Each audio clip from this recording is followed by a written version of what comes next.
आजकल भारत की राजनीतिक में एक चेहरा, एक आवाज़ बड़ा तेज़ी से वायरल हो रहा है और सबको चौकन्ना करके रख दिया है। आप भी ज़रूर कहीं ना कहीं सोशल मीडिया पे सुने ज़रूर होंगे कोम्पेला माधवीलता। आखिर कौन है कोम्पेला माधवीलता जो ओवैसी को चैलेंज और टक्कर देने की बात कह रही है? वो कहती है कि इस बार पतंग का डोर कटने वाला है, पतंग फटने वाला है, और भी कई तरह के आरोप ओवैसी पर लगाती है। पिछले 40 सालों से इस क्षेत्र में कोई विकास नहीं हुआ है, कोई काम नहीं हुआ है, यहाँ के लोग खुश नहीं है। मैं पूछना चाहती हूँ ओवैसी भाई, ये इलाका कोई पहाड़ पर तो नहीं है, ये इलाका कोई आदिवासी का इलाका तो नहीं है, ये पुराना हैदराबाद का शहर है, पर यहाँ पर विकास क्यों नहीं दिखती है? ये सारा आरोप बीजेपी उम्मीदवार कोम्पेला माधवीलता ओवैसी पर लगाती है। ये कौन है माधवीलता, कहाँ से आती है, क्या करती है, क्या है इसका राजनीतिक बैकग्राउंड? आखिर बीजेपी ने माधवीलता को टिकट क्यों दिया? क्या माधवीलता ओवैसी को शिकस्त दे पाएगी?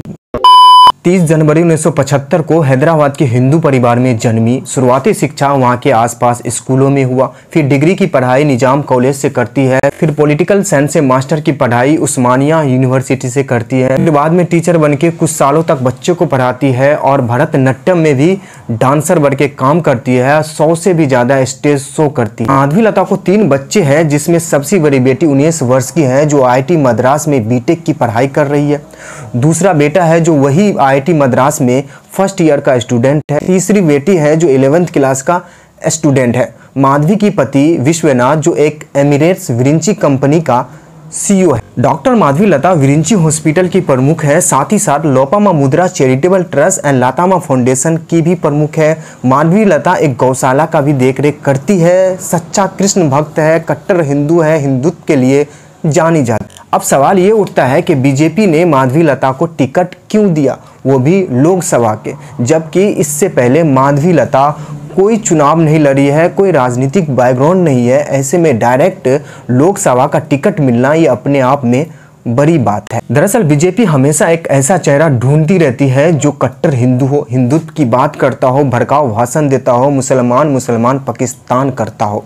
और बीजेपी को ये सारा गुण माधवी में तब नजर आता है जब 2019 में 3 तलाक कानून को लेके माधवी ने गैर कानूनी तरीका से प्रचार किया था। मुस्लिम महिला समूह के बीच जाके 3 तलाक कानून को प्रचार करना, उनकी हक की आवाज उठाना, बेसहारा मुस्लिम महिला और बच्चों की सहारा देने की बात करना, ये सारा गुण बीजेपी को बहुत भाता है। और साथ ही साथ एक कट्टर हिंदू और हिंदुत्व का चेहरा, सबसे बड़ी बात है कि महिला फैक्टर है। बीजेपी कई सालों से इसी तरह का एक चेहरा ढूंढती थी जो ओवैसी के खिलाफ खड़ा कर सके। अब सवाल ये उठता है कि माधवीलता ओवैसी को हरा पाएगी, शिकस्त दे पाएगी? देखिए, माधवीलता के लिए आसान होने वाला नहीं है, क्योंकि ओवैसी के गढ़ में, ओवैसी के संसदीय क्षेत्र में ओवैसी को हराना ये कोई आसान काम नहीं होने वाला, क्योंकि पिछले 40 सालों से इस संसदीय क्षेत्र पे ओवैसी और उनके परिवार का बोलबाला रहा है। 1984 में पहली बार असदुद्दीन ओवैसी के पिता सुल्तान सलाउद्दीन ओवैसी यहाँ से संसद बनते,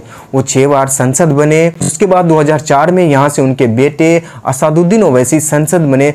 तब से लेके अब तक इस क्षेत्र का असदुद्दीन संसद है। इस लोकसभा इलेक्शन में सबसे बड़ा मुकाबला माधवी और ओवैसी के बीच होने वाला है। एक तरफ कट्टर हिंदू का चेहरा है तो दूसरी तरफ ओवैसी का चेहरा है। इस बार की लोकसभा इलेक्शन में सबकी नजरें इस बार हैदराबाद पे टिकी हुई है। कौन जीत रहा है, कौन हार रहा है, कौन किसको शिकस्त दे रहा है, ये तो हैदराबाद की जनता तय करेगी।